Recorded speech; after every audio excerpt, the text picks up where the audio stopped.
तो आज first chapter चालू करते हैं, स्ट्रेंथ ऑफ मटेरियल का, properties of material and simple session state.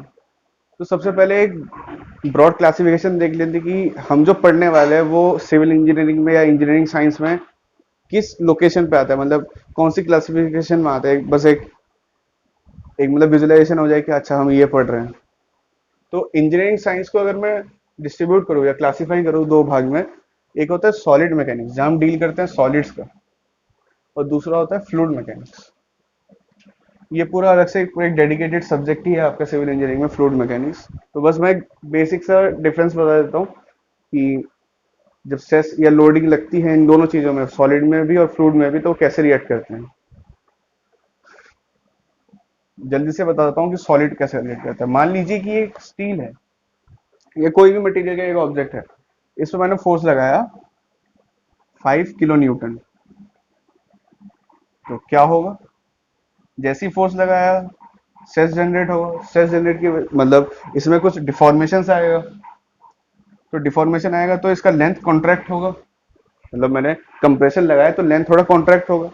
अब कॉन्ट्रैक्शन के बाद अब मान लीजिए कि मैं इसी लोड को हटा देता हूँ, जो 5 किलो न्यूटन मैंने लगाया था इसी लोड को हटा देता हूँ, तो क्या होगी, जो कॉन्ट्रैक्टेड लेंथ है वो फिर से रीगेन कर जाएगा। हाँ, पर इसमें भी कंडीशन है कि वो जो लोड है वो विद इन इलास्टिक लिमिट है। तो जब ये 5 किलो न्यूटन का लोड लगाया तब permanent deformation permanent permanent deformation नहीं था जब 5 किलो न्यूटन लोड लगाया। अब मान लीजिए इसी लोड को मैं बढ़ा के 100 किलो न्यूटन कर दिया, इधर भी।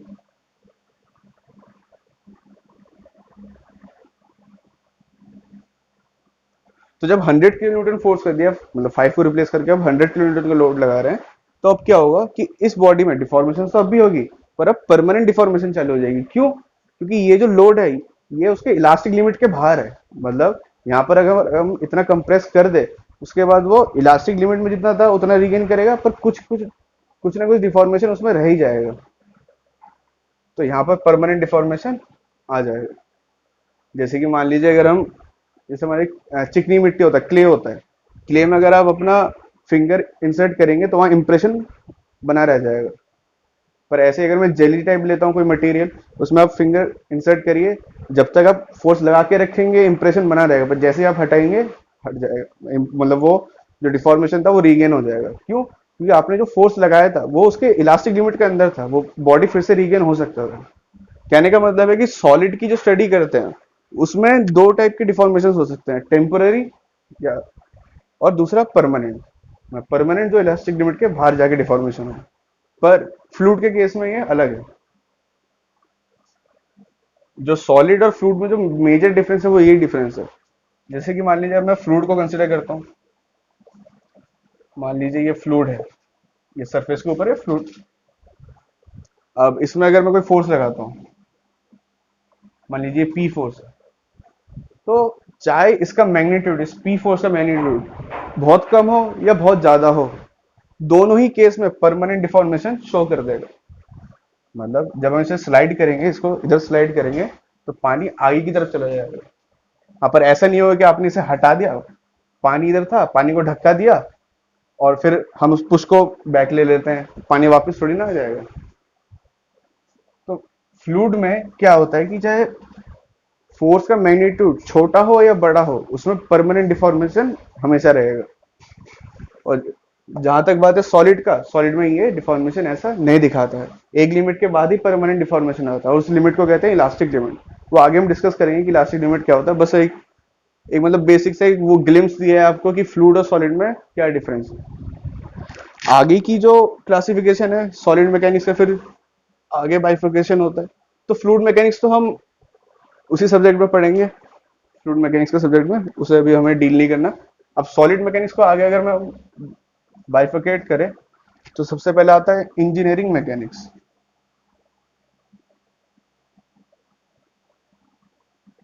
इंजीनियरिंग मैकेनिक्स, और ये तो अपना वही subject SOM, strength of material, या मैकेनिक्स ऑफ सॉलिड भी बोलते हैं इसे, या mechanics of highly deformable body, कुछ भी नाम से बोलते हैं अलग अलग स्ट्रीम में। जैसे सिविल में सोमी बोलते हैं, या मैकेनिकल में मैकेनिक्स ऑफ सॉलिड बोलते हैं। तो सॉलिड में भी अब दो ब्रांचेस हो गए, इंजीनियरिंग मैकेनिक्स, और जो हम आज पढ़ने वाले, जो हमारा सब्जेक्ट, जो वीडियो लेक्चर स्टार्ट हुआ है, strength of material. Engineering mechanics क्या होता है? इंजीनियरिंग मैकेनिक्स आपके कॉलेज में फर्स्ट ईयर में आपने पढ़ा होगा इंजीनियरिंग मैकेनिक्स, या 11th 12th में भी आपने थोड़ा बहुत पढ़ा होगा। इसमें कुछ ऐसे क्वेश्चन देखे होंगे अगर आपको याद हो, कि एक ब्लॉक रखा है, उसके ऊपर और एक ब्लॉक रखा है, इसको हम फोर्स लगा रहे हैं तो कितना एक्सीलरेट हो रहा है, या कितना फ्रिक्शन विक्शन दे रखा होता है इसमें, एक्सीलरेशन निकालते हैं कि कितना फोर्स चाहिए कि पूरा बॉडी एक साथ एक्सीलरेट कर जाए। तो इन सारे क्वेश्चन में अब फिर से अपने 11th या 12th के बुक्स जाके देखिए, उसमें एक चीज लिखा होगा कि जो बॉडी है, इन सब में रिजिड बॉडी होता है। कहने का मतलब है, यहाँ पर नाम से एक चीज पता लग रहा होगा कि मैंने क्या बताया, mechanics of highly deformable body. D stand for deformable, deformable body मतलब स्ट्रेंथ ऑफ मटेरियल, या जो भी सब्जेक्ट का नाम है, इसमें हम करते हैं स्टडी ऑफ डिफॉर्मेबल बॉडी। मतलब जो बॉडी है वो डिफॉर्म हो सकती है। इंजीनियरिंग मैकेनिक्स में हम करते हैं स्टडी ऑफ रिजिड बॉडी। यहाँ पर जो बॉडी हमें दे रखा होता है वो कैसा होता है, रिजिड होता है, मतलब उसमें कोई डिफॉर्मेशन नहीं आ सकता। तो आप जब देखेंगे उन्हीं क्वेश्चंस को, उसमें मतलब वो पॉइंट आउट करेगा कि वो रिजिड बॉडी है। अगर नहीं करता है तो, क्योंकि अगर रिजिड बॉडी नहीं, अगर डिफॉर्मेबल है, तो उसमें स्ट्रेस जनरेट होना चालू हो जाएगा। अब तक फर्स्ट ईयर में या 12th में आपने कभी स्ट्रेस कैलकुलेट नहीं करा होगा। मतलब क्वेश्चन ऐसा ही होगा कि इस पे फोर्स लगा रहा है, इस पे इतना फोर्स लग रहा है, तो कितना, मान लीजिए 5 किलो न्यूटन फोर्स लग रहा है, इधर से 2 किलो न्यूटन फोर्स लग रहा है, तो जो नेट एक्सीलरेशन होगा किस तरफ होगा, इधर 5 इधर 2, तो 3 का अनबैलेंस फोर्स उस तरफ है, तो ये बॉडी इधर की तरफ मूव करना चालू कर देगा। तो आप निकालते थे कि कितना एक्सीलरेशन हो गया, force equals to mass into acceleration. Force कितना है, 3, अनबैलेंस तो 3 है, इसका मास कुछ होगा, इसका एक्सीलरेशन निकाल लेते हैं, ये बॉडी कितनी तेज से जाता है। क्योंकि ये रिजिड बॉडी है, तो आपने आज तक कभी इसका स्ट्रेस कैलकुलेट नहीं करा होगा, क्योंकि रिजिड बॉडी में स्ट्रेस जनरेट होता ही नहीं है। पर नेचर में ऐसी कोई ऑब्जेक्ट नहीं है जो पूरा रिजिड है, कि उसमें हम कितना भी फोर्स लगा ले, बिल्कुल भी उसमें कोई डिफॉर्मेशन ना हो। वो तो एक एजम्पशन थी, जो मतलब केसेस को सिंप्लीफाई करने के लिए हमें पहले पढ़ाया गया था। अब हमें जो पढ़ना है कि वैसे ऑब्जेक्ट जिसमें डिफॉर्मेशन होते हों, अब उन ऑब्जेक्ट की स्टडी हम सोम में करेंगे। तो हमने वो क्लासिफिकेशन देख लिया कि इंजीनियरिंग मैकेनिक्स और सोम में क्या था, थोड़ा और डिटेल देखते हैं, तभी हमें पता लगेगा कि हम पढ़ क्या रहे हैं। तो चलिए मैं यहाँ बॉडी कंसिडर करता हूँ। सोम में भी दो बॉडी बना लेते हैं स्टडी करने के लिए।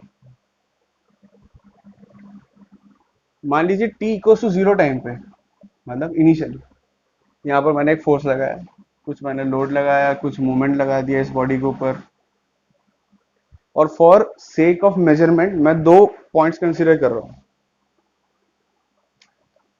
ये पॉइंट ए और ये पॉइंट बी। मान लीजिए इसका इनिशियल लेंथ था एल, मतलब टाइम इक्वल टू 0 पे इसका इनिशियल लेंथ था एल। अब टाइम इक्वल टू टी पे देखते हैं, मतलब कुछ देर बाद ये लोड लगे हुए थे इसके ऊपर। अगर ये रिजिड बॉडी है, जैसे कि हमने बताया कि इंजीनियरिंग मैकेनिक्स रिजिड बॉडी के ऊपर होता है, मैं लिख देता हूं दोबारा।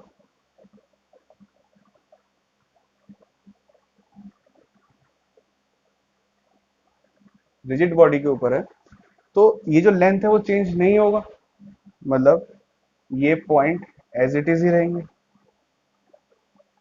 ये एल डैश। तो इंजीनियरिंग मैकेनिक्स में जब हमें बॉडी रिजिड दिया जाता है, तो L equal to L dash होगा, मतलब कोई डिफॉर्मेशन नहीं है। सिंपल भाषा में अगर कहे कि स्टार्टिंग में जो लेंथ था और बाद में कुछ देर बाद जब लोड लग गए उसके ऊपर, तो लेंथ में कोई चेंज नहीं आया, मतलब डिफॉर्मेशन जीरो है। डिफॉर्मेशन जीरो है, डिफॉर्मेशन इक्वल्स टू जीरो, मतलब चेंज इन लेंथ अगर मैं निकालूं डेल्टा एल, वो कितना होगा, वो भी जीरो होगा, लेंथ चेंज हुआ नहीं कुछ। स्ट्रेन आपको पता होगा, स्ट्रेन क्या होता है? Change in length per unit original length, मतलब delta L by L. Delta L zero by L मतलब जीरो। स्ट्रेन की वैल्यू कितनी आई? जीरो। इस केस में देखते हैं, यहाँ पर भी टी इक्वल टू जीरो पे कोई फोर्स लगाया, वही मोमेंट लगा दिया। फॉर सेक ऑफ कैलकुलेशन मैंने दो पॉइंट कंसीडर कर लिए, ये लेंथ एल, ये ए बी। अब टी इक्वल टू टी पे कुछ देर बाद इन्हीं लोडिंग की वजह से वो जो पॉइंट्स थे वो डिफॉर्म हो गए, एल डैश हो गया। मतलब सोम में जैसे कि हम स्टडी करते हैं डिफॉर्मेबल बॉडीज, तो मतलब डिफॉर्मेशन आ गया। अब जो एल है वो not equal to L dash है, तो यहाँ पर चेंज इन लेंथ जीरो भी नहीं होगा, नॉट इक्वल टू जीरो होगा, तो मतलब स्ट्रेन वो भी नॉट इक्वल टू जीरो होगा। तो ये तो पता लगा कि इंजीनियरिंग मैकेनिक्स में स्ट्रेन की वैल्यू कितनी होती है? जीरो। और स्ट्रेंथ ऑफ मटेरियल में स्ट्रेन की वैल्यू नॉट जीरो होती है। अब एक बेसिक सा फंडा है कि पहले स्ट्रेस लगाते हैं फिर स्ट्रेन होता है, या पहले स्ट्रेन होता है उसकी वजह से स्ट्रेस आता है? मतलब जैसे सुना होगा पहले मुर्गी आया या अंडा आया, तो उसके वजह से। कि मोर फंडामेंटल कौन है? कहने का मतलब ये है, मुझे थोड़ा सा स्पेस चाहिए, मैं इधर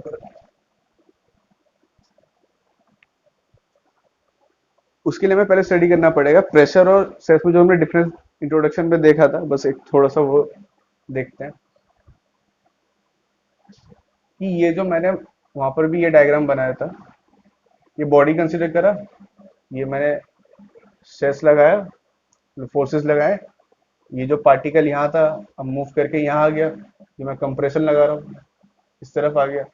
पर ये जो पार्टिकल्स होंगे ये क्या करेंगे? इसको रेजिस्ट करेंगे, जिस तरफ आप जाने के लिए बोलोगे उसको, जिस तरफ आप फोर्स करेंगे उसके ऑपोजिट डायरेक्शन में जाएगा, तो इनकी टेंडेंसी इस तरफ होगी। तो इसका मतलब हमने ये देखा, जब भाई आपने इनकी पोजीशन को पहले चेंज करा उसके बाद ही तो ये रिएक्शन आया। अगर आप पोजीशन चेंज ही नहीं करते तो क्या रिएक्शन आता? तो इसका मतलब पहले क्या होगा? पहले स्ट्रेन अकर होगा, पहले फर्स्ट स्ट्रेन आएगा उसकी वजह से स्ट्रेस आएगा। तो मोर फंडामेंटल कौन हुआ? तो स्ट्रेन इसलिए फंडामेंटल ज्यादा स्ट्रेन हुआ क्योंकि पहले ही आकर होता है। तो इससे हम लिख सकते हैं, इंपॉर्टेंट पॉइंट है, strain is more fundamental than stress. और ये डायरेक्ट बहुत बार इंजीनियरिंग गेट में भी और ईएसी में भी पूछा गया है कि फंडामेंटल यूनिट या फंडामेंटल स्ट्रेस और स्ट्रेन में से कौन ज्यादा फंडामेंटल है? तो स्ट्रेन है। उसका रीजन बस यही है क्योंकि जब तक स्ट्रेन होगा नहीं तब तक स्ट्रेस जनरेट नहीं होगा। हाँ, वो बात अलग है कि ये जो प्रेशर था, मैं स्ट्रेस की बात कर रहा हूँ, प्रेशर की बात नहीं कर रहा। यहाँ तो भाई आपने कुछ फोर्स लगाया होगा, फोर्स लगाया है, इसका एरिया ए है तो कुछ प्रेशर भी होगा, फोर्स अपॉन ए। तो प्रेशर तो पहले लगाया, पर मैं स्ट्रेस की बात कर रहा हूँ कि स्ट्रेस कब आया, क्योंकि स्ट्रेंथ ऑफ मटेरियल में हम स्ट्रेस की कैलकुलेशन करते हैं। प्रेशर तो यहाँ भी लग रहा है, ये बॉडी अगर रिजिड है तो क्या उसको क्या कोई प्रेशर नहीं लग रहा? प्रेशर लग रहा है। प्रेशर तो होता है एक्सटर्नल फोर्स डिवाइडेड बाई जिस सरफेस पे वो फोर्स लग रहा है, वो एरिया। तो प्रेशर पहले लगा, उसकी वजह से कुछ स्ट्रेन हुआ और उसकी वजह से कुछ स्ट्रेस हुआ। तो अगर मैं इसको फ्लो डायग्राम बनाऊं तो प्रेशर, उसकी वजह से हुआ स्ट्रेन और उसकी वजह से जनरेट हुआ स्ट्रेस। ठीक, तो ये तो समझ में आया होगा कि जब स्ट्रेन होता है तब स्ट्रेस जनरेट होता है। तो इसका मतलब हमने जो अभी ये कैलकुलेट करा था कि इंजीनियरिंग मैकेनिक्स में रिजिड बॉडी की वजह से कोई स्ट्रेन जनरेट नहीं हुआ, स्ट्रेन की वैल्यू क्या आ रही थी? जीरो आ रही थी। इसका मतलब इंजीनियरिंग मैकेनिक्स में इस रिजिड बॉडी पे जो स्ट्रेस होगा वो भी जीरो होगा क्योंकि चेंज इन लेंथ हुआ ही नहीं। जैसे यहाँ बताया था कि स्ट्रेन होगा तभी स्ट्रेस आएगा, तो यहाँ जब स्ट्रेन ही जीरो है तो स्ट्रेस भी जीरो ही आएगा। और सोम में जब स्ट्रेन प्रोड्यूस हुआ, strain not equal to zero था, तो मतलब स्ट्रेस भी नॉट इक्वल टू जीरो। इसका मतलब डिफॉर्मेबल बॉडीज में स्ट्रेन की वजह से कुछ ना कुछ स्ट्रेस जनरेट होता है। कितना जनरेट होता है, कैसे जनरेट होता है, क्या फॉर्मूलेज हैं, वो बाद में देखेंगे।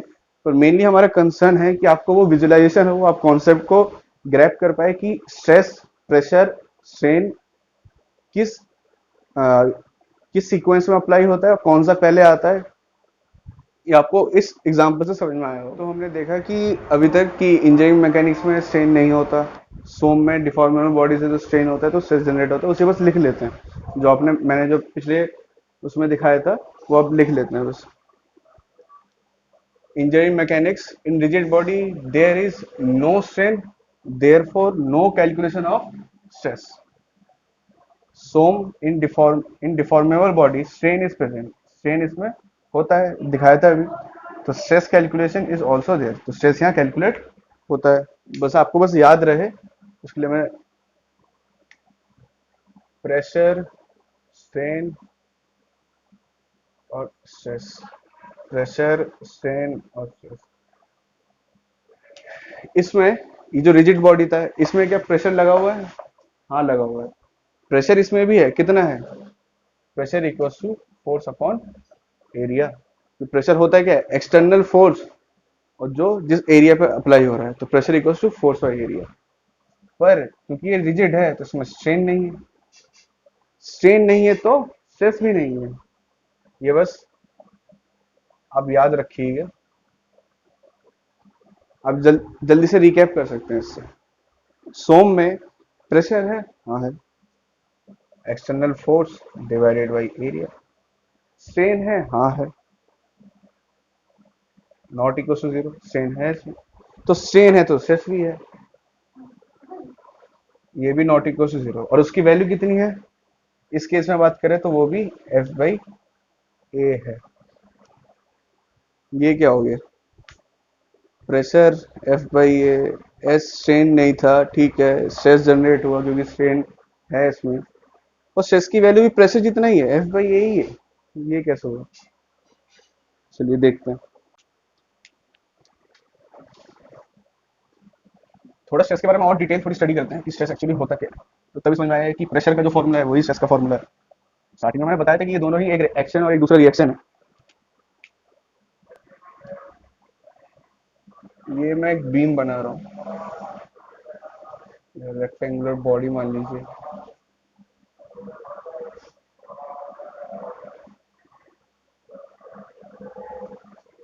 इस पे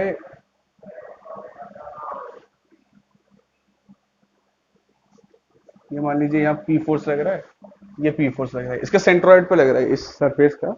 अगर ये जो सरफेस ऐसा है इसको मैं ऐसे बना देता हूँ इधर,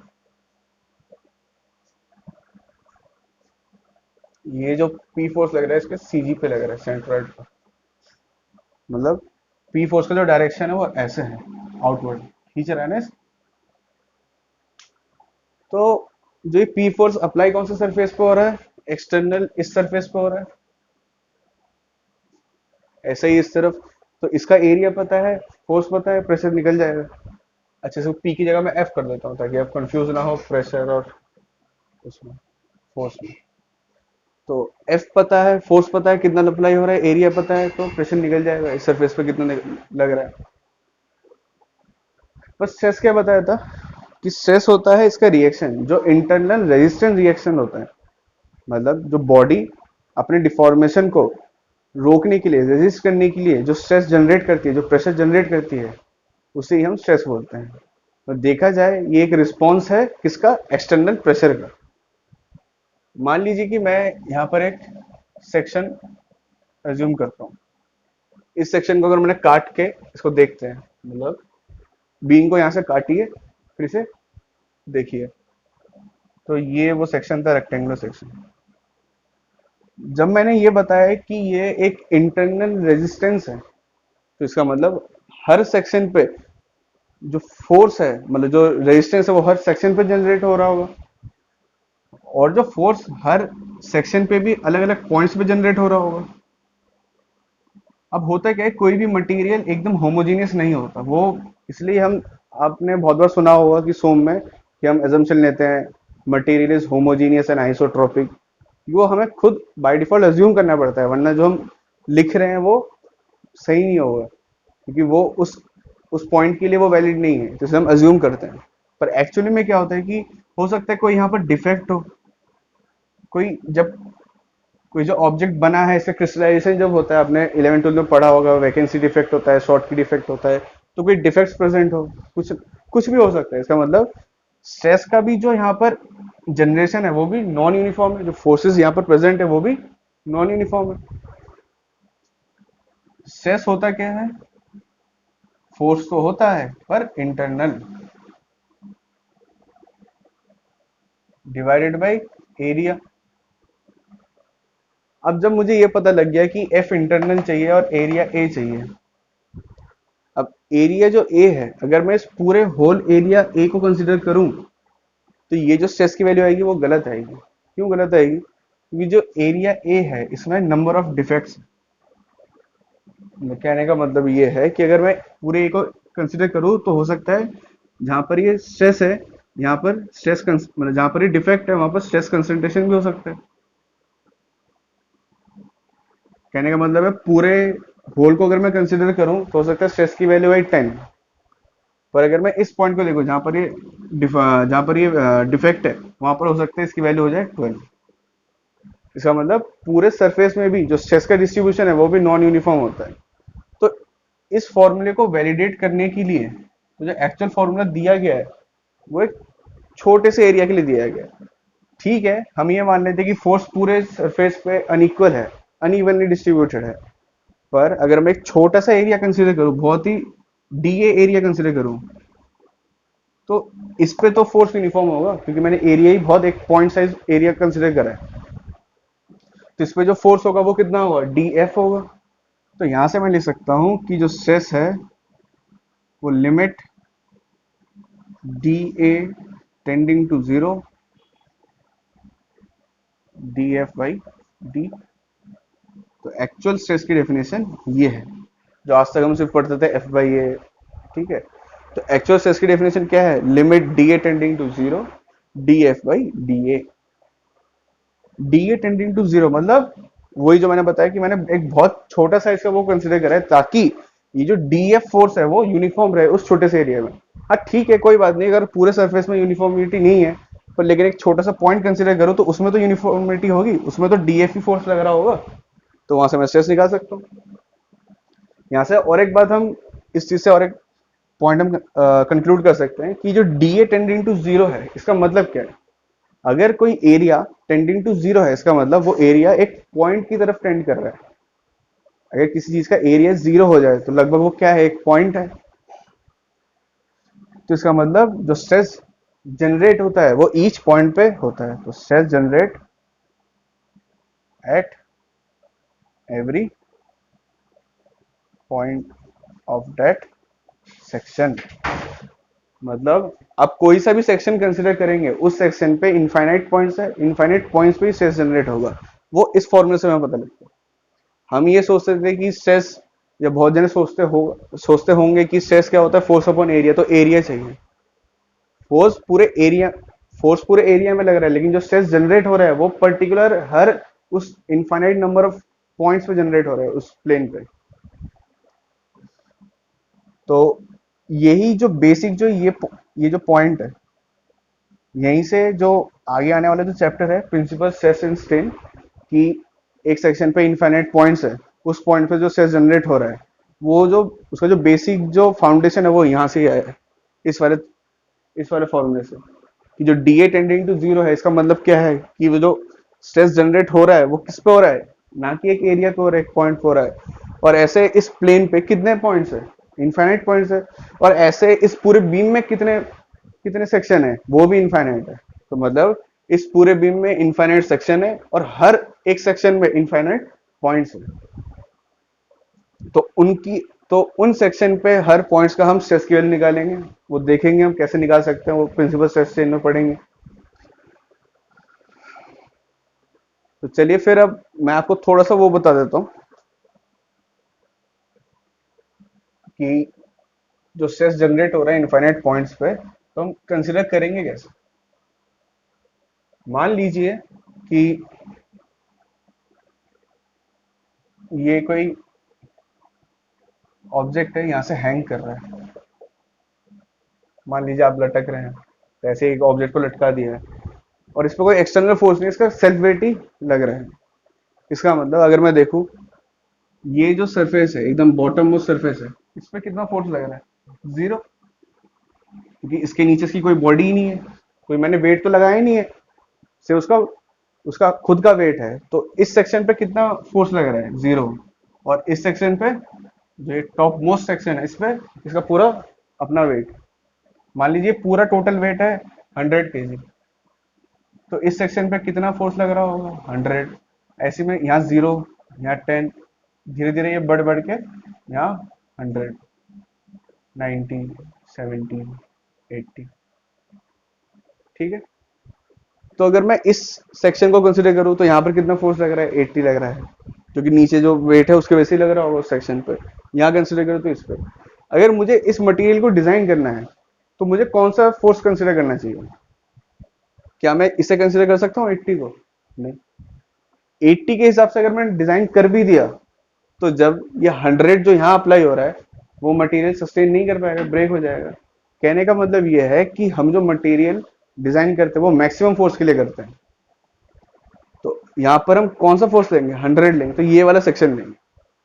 अब इस सेक्शन में भी जो इसको अगर मैं कट करूं ऐसे, फिर इसको ऐसे कट करके ऐसे कर दूं, तो ये जो सरफेस बनेगा वो कुछ ऐसा बनेगा, अगर ये रेक्टेंगुलर है।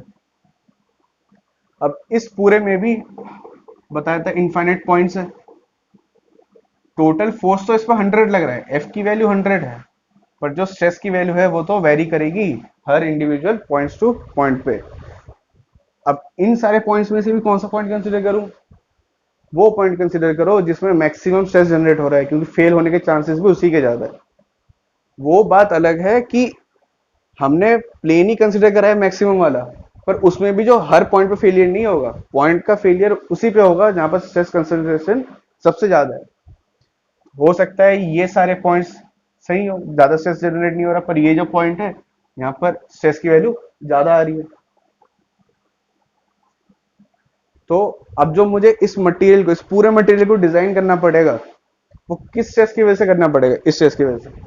क्योंकि अगर मैंने इस स्ट्रेस की वजह से डिजाइन कर दिया तो सबसे पहले देखिए ये सारे सेक्शन सेफ हो गए। क्यों? क्योंकि टॉप मोस्ट सेक्शन में सबसे ज्यादा लोड था, 100 kg था, उससे नीचे के तो कम ही थे। तो जब मैंने 100 के लिए डिजाइन कर दिया तो उसके नीचे के सारे सेक्शन सेफ हो गए।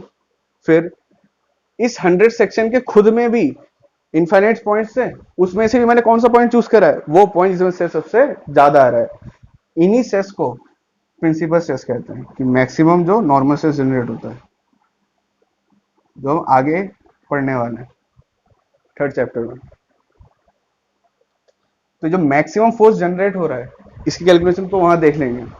मेरे कहने का मतलब है कि जो हम डिजाइनिंग करते हैं वो हम वर्स्ट कंडीशन के लिए कर देते हैं, ताकि उससे पहले की जितने भी कंडीशन हो सकते हैं वो सारे सेफ रहे। जैसे कि मान लीजिए अगर ऐसा नहीं समझ में आ रहा है, मुझे मान लीजिए कि अपने जो भी एक कॉलोनी है इसके लिए मुझे एक पाइपलाइन डिजाइन करना है, वाटर सप्लाई देना है इस पूरे कॉलोनी को। तो अब मुझे पता है कि जो गर्मी का जो मौसम होता है उसमें वाटर कंजप्शन सबसे ज्यादा होता है एज कम्पेयर टू विंटर। तो अगर मान लीजिए कि विंटर में मुझे 100 लीटर पानी एक बारी में सप्लाई करना पड़ता है पाइप में, तो समर में उससे ज्यादा ही होगा, 200 के लिए होगा। तो अगर मैं डिजाइन कर दूं 100 लीटर पानी के लिए, तो जब समर आएगा, विंटर में तो वो काम कर जाएगा, 100 लीटर पानी चला जाएगा, लेकिन जब समर आएगा अब 200 लीटर पानी उस पाइप में जा नहीं सकता, डिमांड फुलफिल नहीं होगी। आपने जो ये इतना बड़ा फ्रेमवर्क बनाया, एक कॉलोनी में पाइपलाइन बिछाने में करोड़ों रुपए खर्च होता है, तो आपके लिए जो आपने विंटर्स में जो आपका पाइपलाइन सफिशिएंटली काम कर रहा था वो अब समर्स में नहीं काम कर रहा। तो ये तो बात हो गई ऐसे कि कौन सा सेक्शन में। अब इस 100 वाले में जो मैक्सिमम मैंने चूज करा समर और विंटर, अब समर ये 100 मैक्सिमम के लिए चूज कर लिया। अब समर में भी कुछ ऐसे दिन होंगे जो सबसे पीक टेम्परेचर होता है, तो उस पर वाटर कंजप्शन और ज्यादा होगा। तो मैक्सिमम में भी कौन सा मैक्सिमम है वो देखा इधर, कि ये सारे पॉइंट्स है उसमें। जैसे जो मुझे डेट याद नहीं आ रहा, 26 जून है वो सबसे पूरे साल का सबसे हॉटेस्ट डे होता है, तो उसमें वाटर कंजप्शन और ज्यादा हुआ। तो इस सारे पॉइंट्स में से, इस पूरे समर में से कौन सा डे सबसे ज्यादा वाटर कंजप्शन यूज कर रहा है, ज्यादा डिमांड किसकी ज्यादा है? तो अगर मैंने समर के सबसे हॉटेस्ट डे के लिए डिजाइन कर दिया तो पूरे साल के लिए मेरा जो पाइपलाइन है वो पानी वाटर सप्लाई कर सकता है? कर ही सकता है, क्योंकि उसके उसके बाद जितने भी कंडीशन होंगे उससे कम डेंजरस होंगे, मतलब कम डिमांड होगी उन सब की। तो ऐसा ही स्ट्रक्चर में भी करते हैं। स्ट्रक्चर में भी मुझे डिजाइन करना, तो पहले चूज करा वो सेक्शन जिसमें सबसे ज्यादा लोड लग रहा था। अब मैंने बताया कि लोड जो लगता है उसकी वजह से जो स्ट्रेस जनरेट होता है वो इंडिविजुअल हर पॉइंट पे जनरेट होता है। क्यों? ये डेफिनेशन अभी बताया था कि स्ट्रेस क्या होता है, limit d A tending to zero d F by d A. ये फॉर्मूला क्यों लिखना पड़ा? हमने ये देखा कि ये जो सेक्शन था इस पे बहुत सारे डिफेक्ट्स हैं। मतलब कोई भी ऐसा मटेरियल नहीं हो सकता जो पूरा ही होमोजीनियस हो, मतलब हर पॉइंट पे जो मटेरियल प्रॉपर्टी है वो सेम हो। मटेरियल की प्रॉपर्टीज, उसके डिफेक्ट्स, बहुत सारे डिफेक्ट्स होंगे, तो उसकी वजह से उसमें जो स्ट्रेस होगा वो भी कंसंट्रेट हो सकता है, मतलब कंसंट्रेट का मतलब बढ़ सकता है, कहीं पर कम कहीं पर ज्यादा। तो इसलिए हमने क्या कंसिडर करा, एक छोटा एरिया डी ए कंसिडर करा, उसकी वजह से स्ट्रेस निकाल दिया। कैसे? D F by D. ठीक है भाई, पूरे एरिया में फोर्स कांस्टेंट नहीं है, तो मैंने जब छोटे एरिया कंसिडर करा है उसमें तो मैं मान ही सकता हूँ कि वो स्ट्रेस फोर्स कांस्टेंट होगा। तो उतने के लिए मैंने निकाल दिया डी एफ बाई डी ए, तो वही स्ट्रेस आ गया। अब यहाँ से हमने एक चीज कंक्लूड करा था, वो लिखा है हमने यहाँ, क्या? कि जब d A tending to zero है, जब d A tending to zero है, इसका मतलब क्या है? अगर कोई एरिया टेंडिंग, मान लीजिए ये डी ए एरिया है, ये टेंडिंग टू जीरो है, तो ये एक्चुअली अल्टीमेटली क्या शो कर रहा है कि ये पॉइंट है। इसका मतलब जो स्ट्रेस जनरेट हो रहा है एक एरिया पे नहीं। हाँ, वो बात अलग है कि जो प्रेशर लगता है वो एरिया पे है, स्ट्रेन होता है कि स्ट्रेस पॉइंट पे अप्लाई करते हैं। तो उसी से फिर मैंने ये बताया था कि जो अगर ये मान लीजिए कोई बॉडी है जो सिर्फ अपने सेल्फ वेट से है, तो यहाँ पर ये फोर्स का वेरिएशन कुछ ऐसा होगा, मैक्सिमम यहाँ पर होगा, फिर मैक्सिमम भी हमने वो मैक्सिमम पॉइंट चूज करा। ठीक है, तो ऐसे करके हम किसी भी कंपोनेंट को डिजाइन करते हैं। चलिए फिर अब जनरेट होगा, देखिए ये कंपोनेंट, मान लीजिए कि इधर लग रहा है कि 2 किलो न्यूटन का फोर्स, और इधर लग रहा है 5 किलो न्यूटन का फोर्स। इस तरफ जो लग रहा है वो 5 किलो न्यूटन, और इस तरफ जो लग रहा है वो 2 किलो न्यूटन। तो जो अनबैलेंस्ड फोर्स है वो कितना है? अनबैलेंस्ड फोर्स, अनबैलेंस्ड फोर्स वो कितना है? 3 किलो न्यूटन है। और वो किस तरफ है? इस तरफ। 5 इधर लग रहा है, 2 इधर लग रहा है, तो मैक्सिमम इधर है, तो इधर अनबैलेंस फोर्स कितना है? 3 किलो न्यूटन। अब इस अनबैलेंस फोर्स की वजह से क्या होगा? ये फोर्स अनबैलेंस था, तो ये बॉडी अब इधर मूव करना चालू करेगी, ये इधर आ गई, मूव करके यहाँ से यहाँ आ गई। तो जब ये मूव करा तो कुछ एक्सीलरेशन हुआ होगा, मान लेते हैं वो ए एक्सीलरेशन हुआ है। तो यहाँ से हम निकाल भी सकते हैं कि एक्सीलरेशन कितना हुआ। मान लीजिए इस बॉडी का जो खुद का वेट है कुछ भी एम, मान लीजिए मास इसका एम है, तो हमें पता है कि force equals to mass into acceleration. Force कितना था? Unbalance 3 kilo newton. यहाँ 3 पुट कर देंगे, यहाँ मास की वैल्यू है ए, तो यहाँ से ए निकल जाएगा। तो ये हम इंजीनियरिंग मैकेनिक्स में करते हैं। कहने का मतलब ये है कि जो अनबैलेंस फोर्स की वजह से वो क्या होता है? ट्रांसलेशन मोशन होता है। ये कौन सा मोशन है? ये ट्रांसलेशन मोशन है। अनबैलेंस फोर्स या अनबैलेंस मूवमेंट की वजह से या तो बॉडी, जो रिजिड बॉडी होगी, या तो वो ट्रांसलेशन मोशन करेगा या रोटेशनल मोशन करेगा। बट स्ट्रेस कितने फोर्स के लिए जनरेट होगा? अब देखते हैं। 2 इधर था, 5 इधर था, तो अनबैलेंस 3 हुआ, उसके वजह से तो गया वो ट्रांसलेशन मोशन में। और जो बैलेंस फोर्स था, बैलेंस फोर्स कितना था? बैलेंस फोर्स था 2 किलो न्यूटन, अनबैलेंस था 3, बैलेंस था 2। अनबैलेंस के लिए जनरेट हुआ ट्रांसलेशन मोशन, उसकी वजह से एक्सेलरेशन आया। और जो बैलेंस फोर्स है इसकी वजह से जनरेट होगा स्ट्रेस। अगर ये फीलिंग अभी भी नहीं आ रही कि बैलेंस फोर्स की वजह से स्ट्रेस कैसे जनरेट हो रहा है, तो उसके लिए और एक एग्जांपल देख लेंगे अभी। तो यहाँ पर स्ट्रेस अगर मैं निकालू वो कितना होगा? 2 किलो न्यूटन डिवाइडेड बाई जो भी सरफेस एरिया जिस पे ये अप्लाई हो रहा है, एरिया ए, आ गया स्ट्रेस। ठीक। अच्छा, ये बैलेंस फोर्स की वजह से ये स्ट्रेस की जनरेट हुआ, वो देख लेते हैं एक बार। एक सिंपल सा एग्जांपल देखिए, आप रिलेट कर पाएंगे। मान लीजिए ये कोई वॉल है,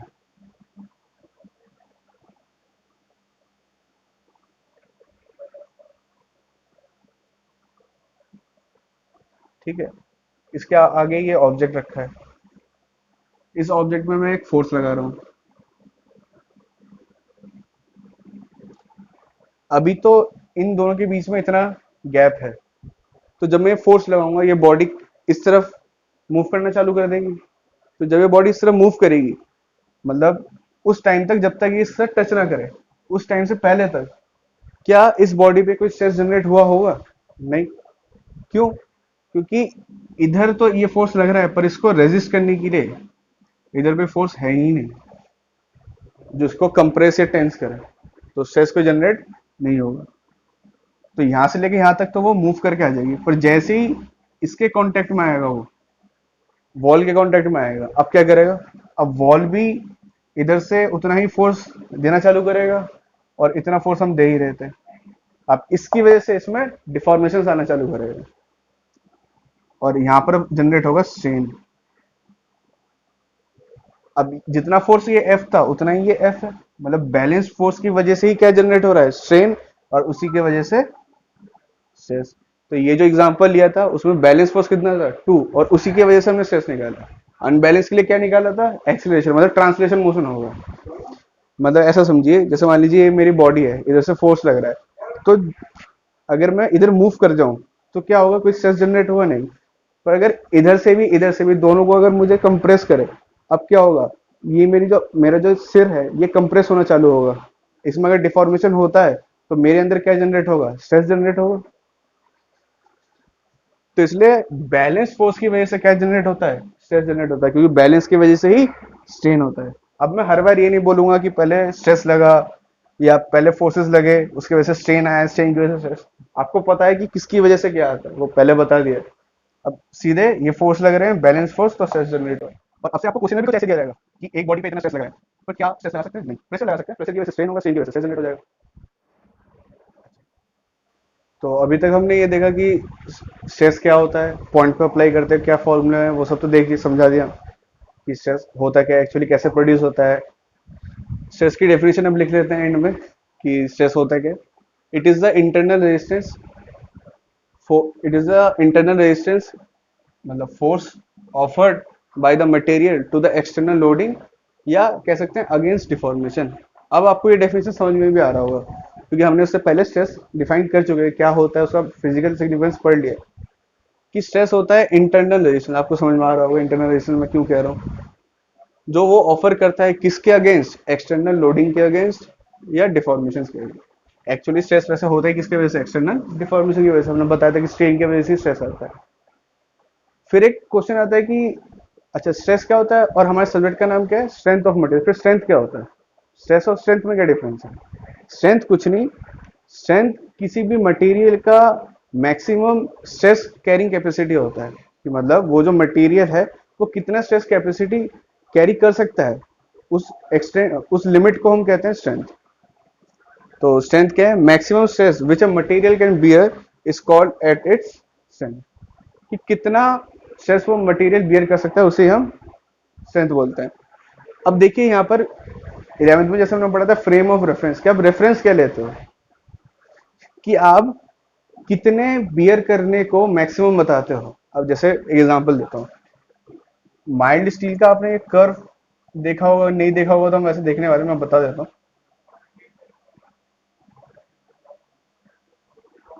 कि माइल्ड स्टील का ये टेंशन कर्व, मतलब क्या होता है कि माइल्ड स्टील लिया, इसमें फोर्सेस लगाए एफ, फोर्सेस के साथ हम क्या करते हैं, यहाँ पर स्ट्रेस देखते हैं, यहाँ पर स्ट्रेन देखते हैं, और इधर स्ट्रेस।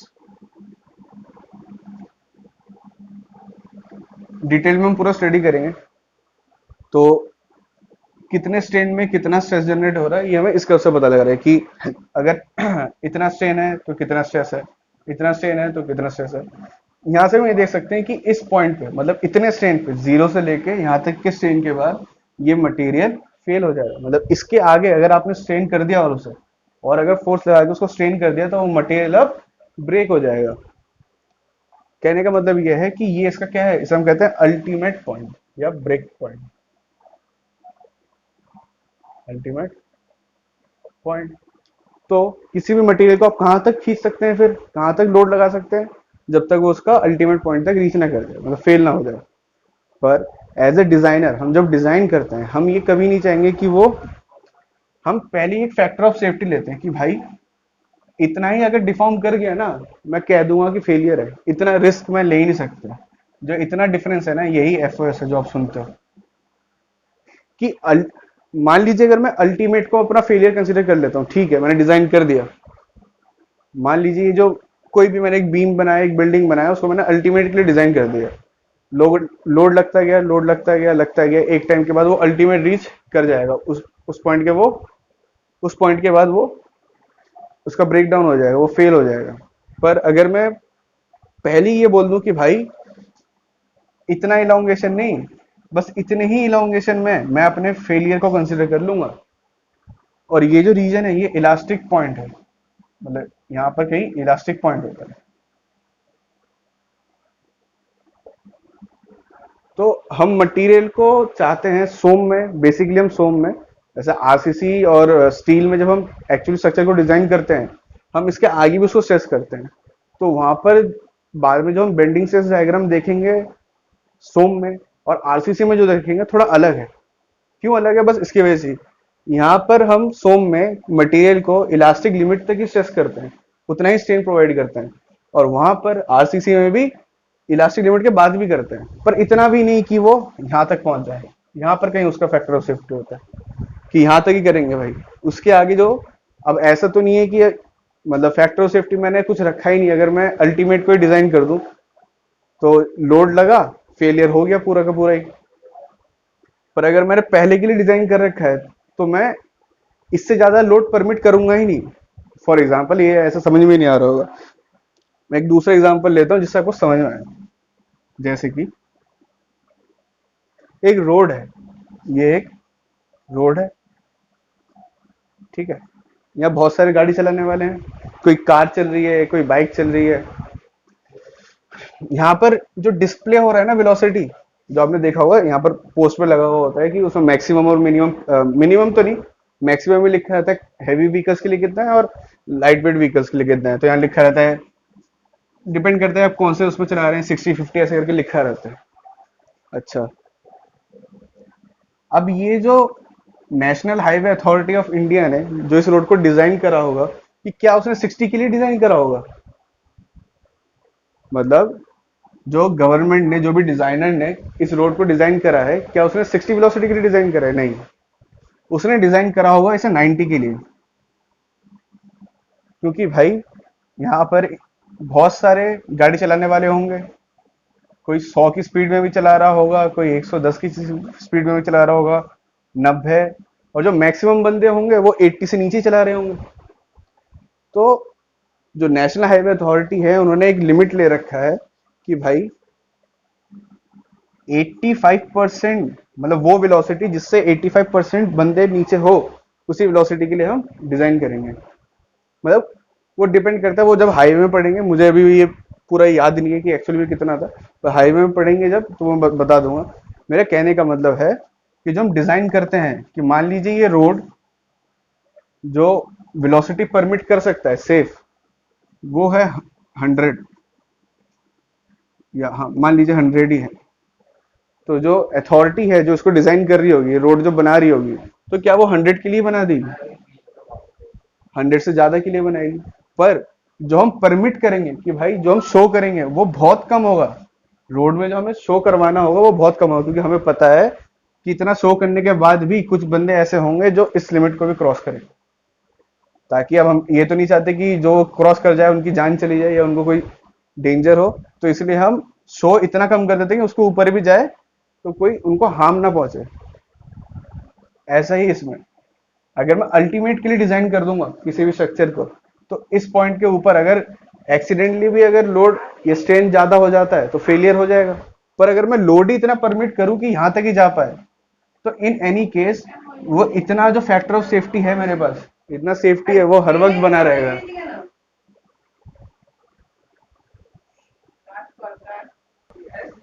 हाँ, तो मैं ये कह रहा था कि जो हम फैक्टर ऑफ सेफ्टी रखते हैं वो इसीलिए रखते हैं ताकि अगर एक्सीडेंटली थोड़ा बहुत आगे भी जाए तो ऐसा ना हो कि फेलियर ही हो जाए।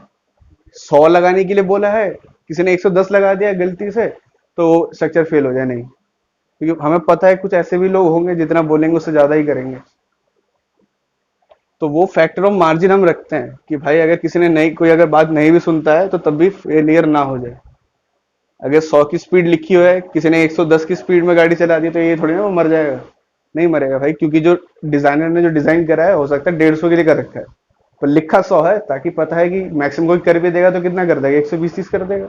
हाँ, अब जिसको भाई 150 चलाना ही है, तुम भाई यहाँ क्या कर रहे हो, F1 में जाओ, ये ट्रैक उसके लिए नहीं है।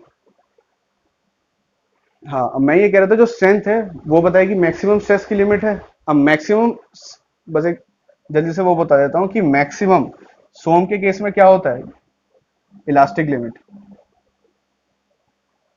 कि मैक्सिमम सोम में, जो सब्जेक्ट सोम है हमारा, बेसिकली फोकस करता है इलास्टिक लिमिट तक। आरसीसी स्टील में इलास्टिक लिमिट के बाहर भी जाता है।